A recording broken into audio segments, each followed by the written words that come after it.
let's come with a short parable here. You are a police officer. You have to go out from time to time to deal with situations.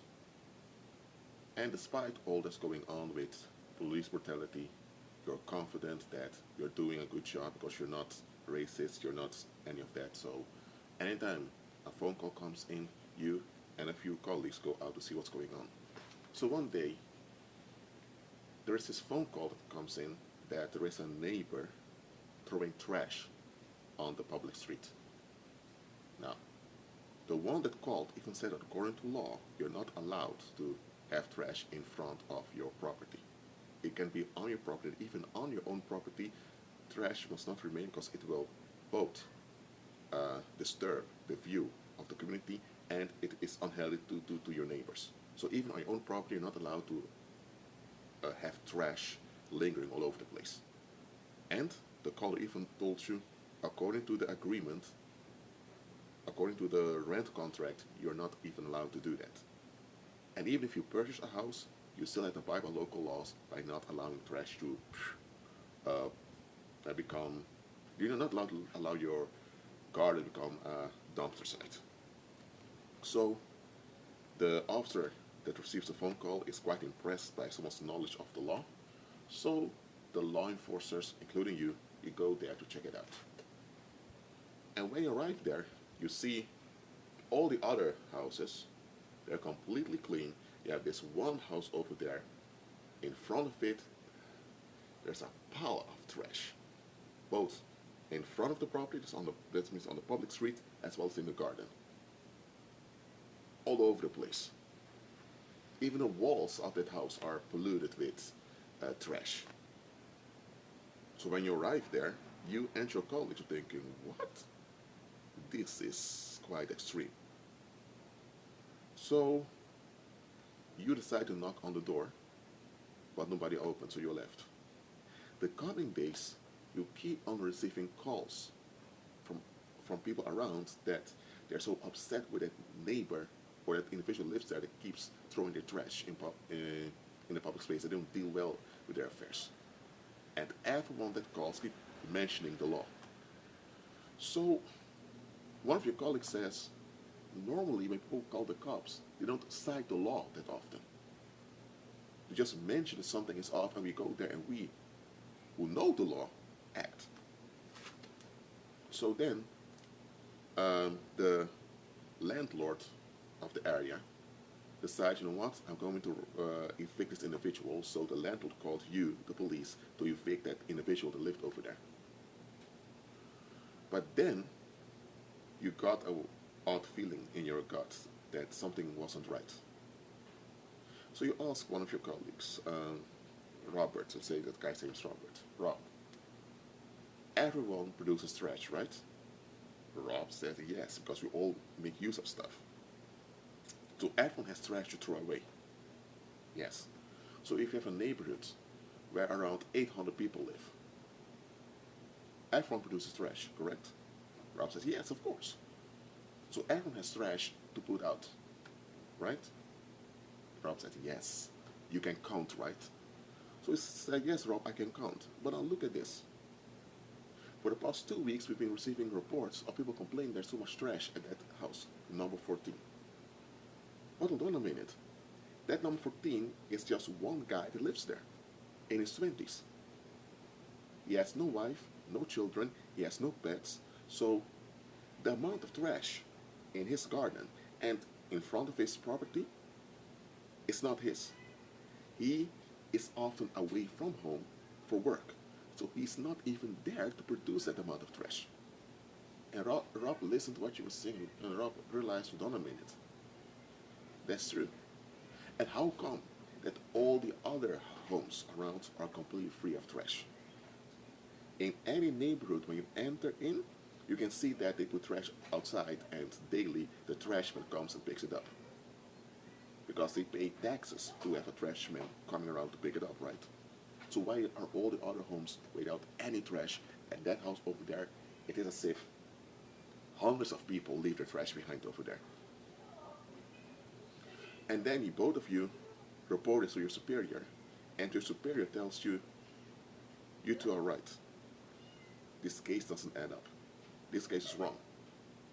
And then uh, your superior tells you, you guys do your investigation. We're supposed to evict that guy today, but we're going to delay for 2 days. So you guys do your research, and you found out that the people that live there did not pay the additional tax for the trash eviction. Because normally they pay an additional tax just to have trash being picked up. People there don't pay that tax. Because they may claim to the municipality, we deal with it ourselves. So then you realize, okay, so there's no eviction of trash by the municipality. So what happens to all the trash? And then you both figured out, so everyone is throwing their trash in that guy's garden and in front of his house. And now they pretend as if he's the one polluting the environment. So then you found out that the landlord was also involved. Because that guy complained to the landlord often that people were just dumping all the trash in his garden. But the landlord didn't want to hear anything about it. And then you two interrogate the landlord, and the landlord told you, that guy, Kevin, since he came here, since he lived over here, there have been complaints. Before he came, everything was at ease. Since he's here, there are a lot of complaints about him. Every time there's something going on, they mention his name. I'm fed up with it. He needs to go. And then the police asked him, did you investigate why they mentioned his name? Did they complain about something? Yeah, it's a complaint people are throwing trash in his garden. I don't buy it. So, listen, sir. You're the landlord. Everyone complains about him. You don't even investigate those complaints. You just hear his name often, you get pissed off, and now you blame him. So you join their accusation often without checking what's going on. And the landlord is silent. He can't account for it. And then the police tells him, and you're there, listen, sir, those people have been breaking the law. They didn't pay the tax that they should pay.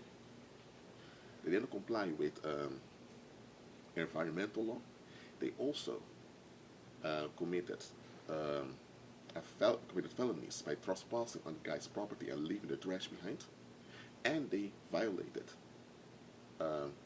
public property, so they disturbed public order by dumping trash on a public street, which can lead to diseases for everyone around.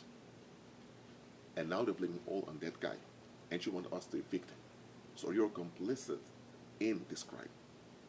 So either you give a full refund to this guy, and you make sure he can get another place to live, or we'll charge you and everyone around for all the felonies and crimes we've just listed. Now, suddenly the landlord knows how to behave. But the public was still enraged at that one guy, Kevin.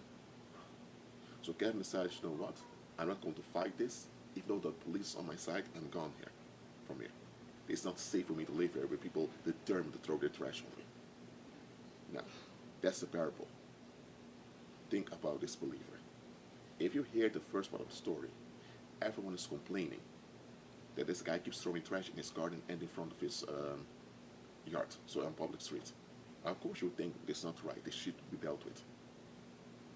But if you do not examine what you have heard, you may not see the inconsistency.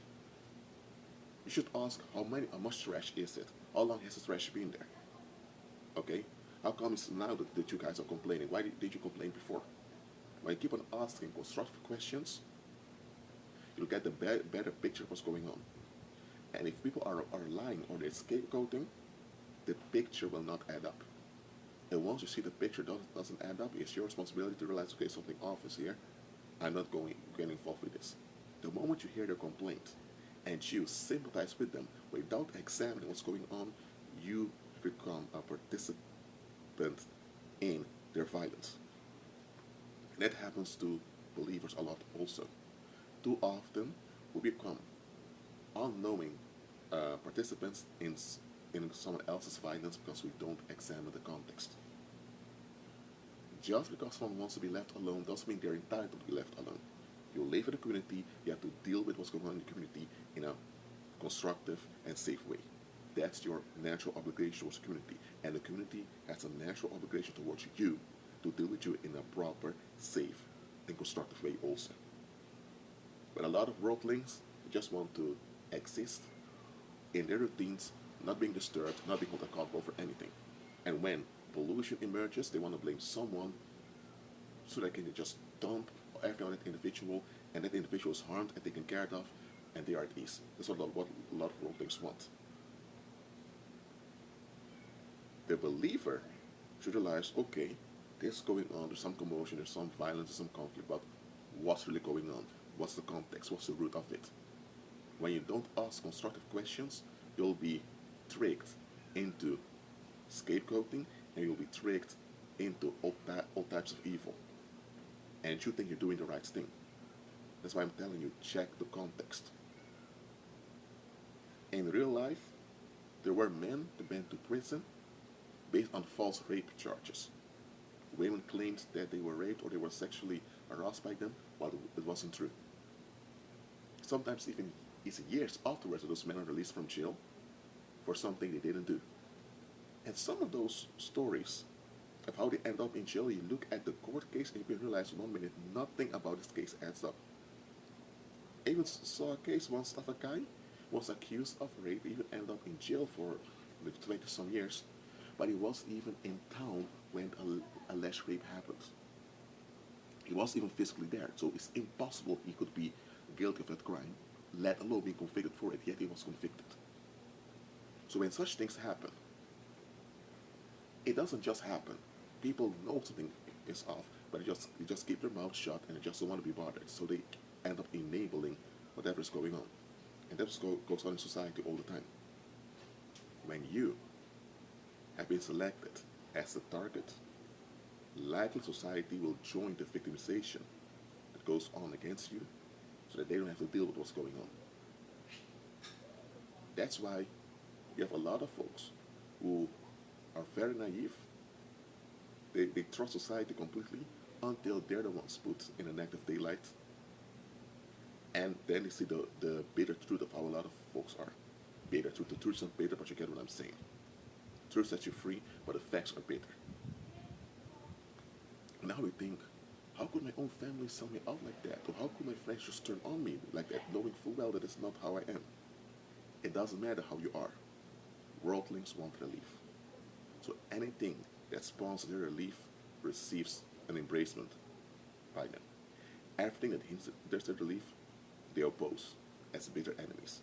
So if you end up in a bad situation caused by someone else, or if you end up being victimized publicly, so you're victimized by a crowd, that fact that you're being victimized will disturb their ease. So now they'll blame you for being victimized because they don't want to deal with the crowd that's out of their mind. So it's easier to blame you to be relieved. So they will turn into your instant enemy just because they don't want to deal with reality. That's how a lot of folks are. Now, not everyone is like that, absolutely not, but a lot of folks are like that, so don't be surprised. And when you hear stories of what's going on, check the context and examine what you're hearing. Don't be tricked into violence. Look at the bigger picture.